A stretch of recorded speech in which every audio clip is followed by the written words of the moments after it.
Yahya, please.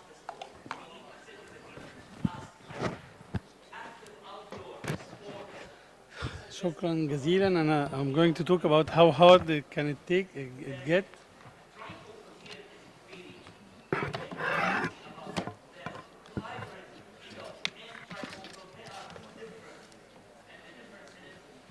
And in the short time I'm going to share with you some of the difficulties. مش طالع حاجة.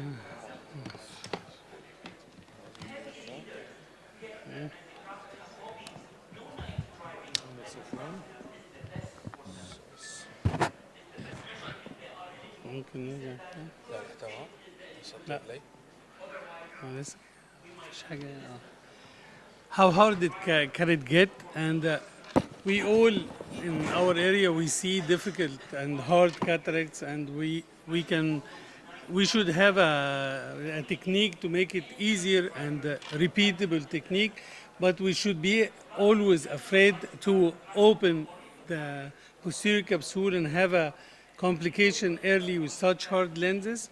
And to protect the cornea, it is not only about thinking of removing the nucleus, and you can even face challenges in this. So here you can see you need capsular stain. You need a bit bigger capsular excess. And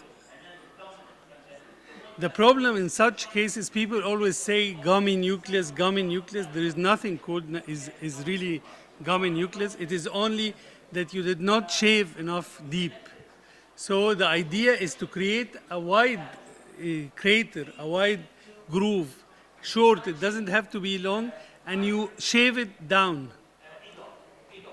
You can see where it prevents from cracking. It means you still have layers of cortical fibers or nuclear fibers that need to be cracked. And I prefer vertical chopping because regardless of the hardness of the nucleus and the size of the pupil, I can control exactly and follow the cracking of the nucleus.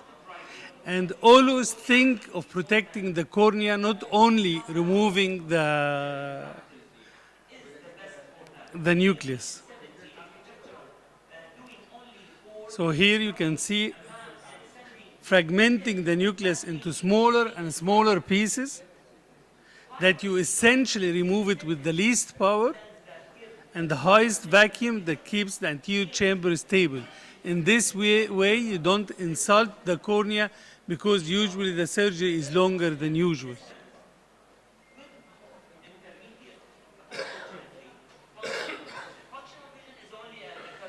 Even with the pupil getting narrower, you can see what you are doing because you are doing vertical chopping. You don't have to fish behind the iris reaching to the equator.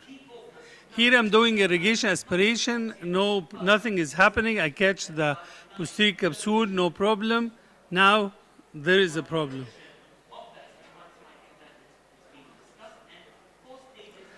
You will see now catching the posterior capsule.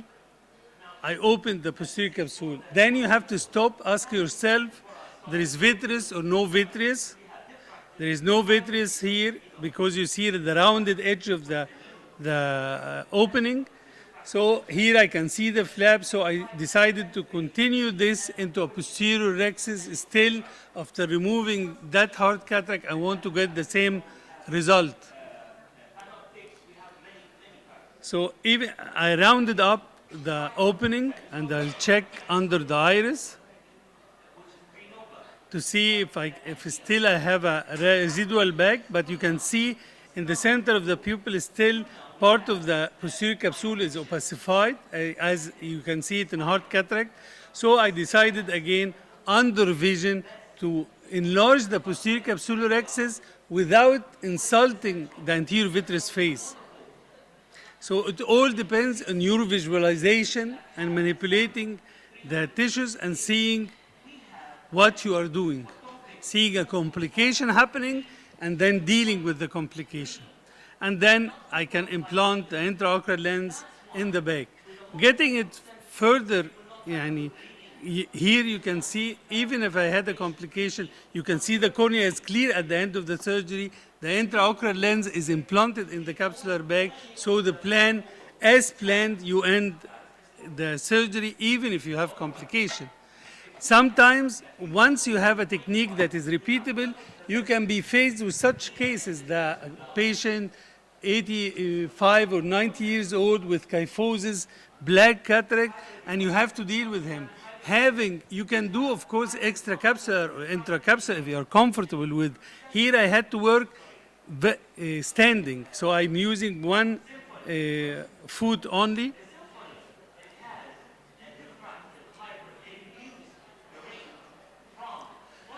So you can see I'm working standing.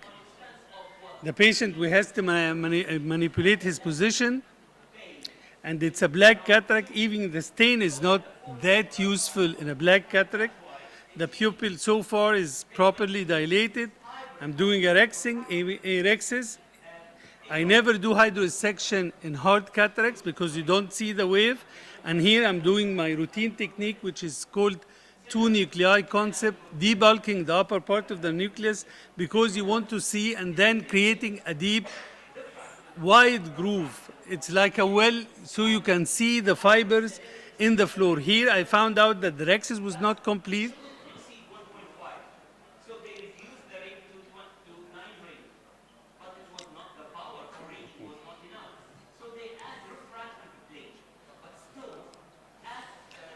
I'm sorry, it just, you see, in hard cataracts, you don't do hydrodissection because you don't need you don't see the wave, and at the same time, you want the nucleus fixed to be able to maneuver doing this debulking. Automatically, it will be hydrodissected. You can see the wide groove allows you to go deeper, first with the bevel down to decrease the energy propagating to the cornea. Then you turn the bevel up and deal with it as if it's a regular nucleus. You can deal with it in this way because you can see what you are doing. Nothing is gummy nucleus. Everybody says gummy nucleus. It is only you are not deep enough, and you are not deep enough because you don't see well and you are afraid to open the posterior capsule. So the trick is make it wide groove, and then you go deeper, craving all the cortical and nuclear fibers as deep as you want. And under vision, you can split even with the pupil getting down, and this is a very hard nucleus. You can use with the least power, engage the nucleus, and this is the value of the exposed tip that you can really bury into the nucleus, and then you can really make use of the vacuum that you have to split the fibers along its natural breaking points, even with a narrow pupil. And you can see splitting it with vertical chopping into smaller and smaller pieces does not need ultrasound. You don't need power. And power is your enemy in such cases, because it is not only removing the nucleus, it is removing the nucleus safely. And your most dangerous enemy is deleting or erasing the corneal endothelium. You will be faced with corneal decompensation even after you remove the nucleus. You can see the small air bubbles entrapped in the periphery or the back of the cornea from methyl cellulose. This is a good indicator for you if you are insulting the corneal endothelium or not.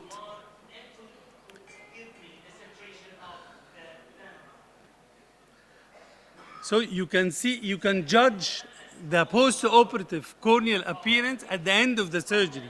There is no wound burn, there is no corneal edema at the end of the surgery, and this guarantees the good post-operative results. And this is the last case that you can see another challenge, another hardness, another difficulty, and you have to analyze each case. What are the difficulties? The difficulty here are you have thick anterior capsule, you have liquefied cortex, you might have a zonual weakness.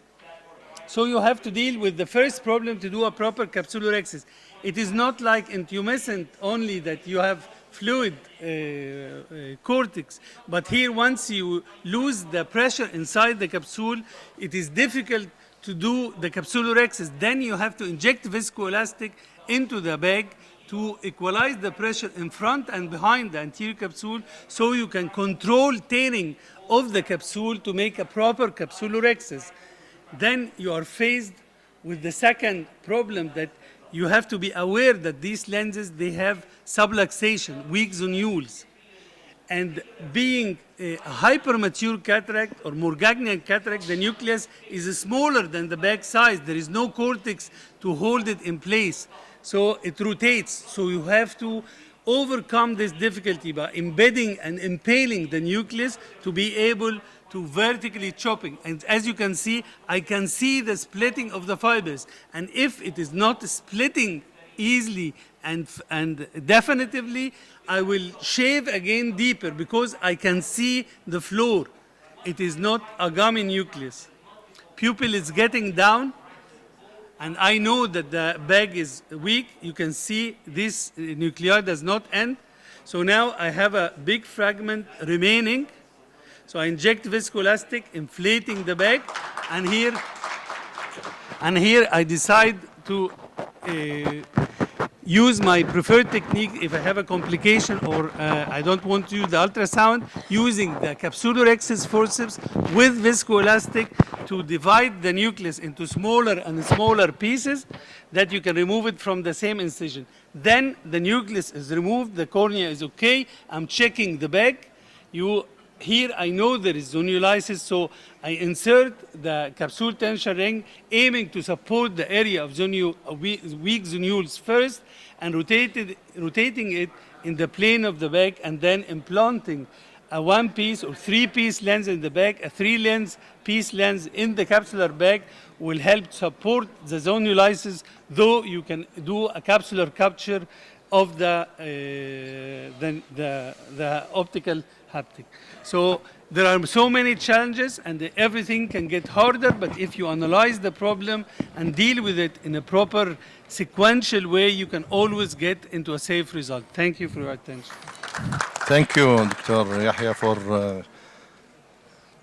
this very nice presentation and addressing all these issues.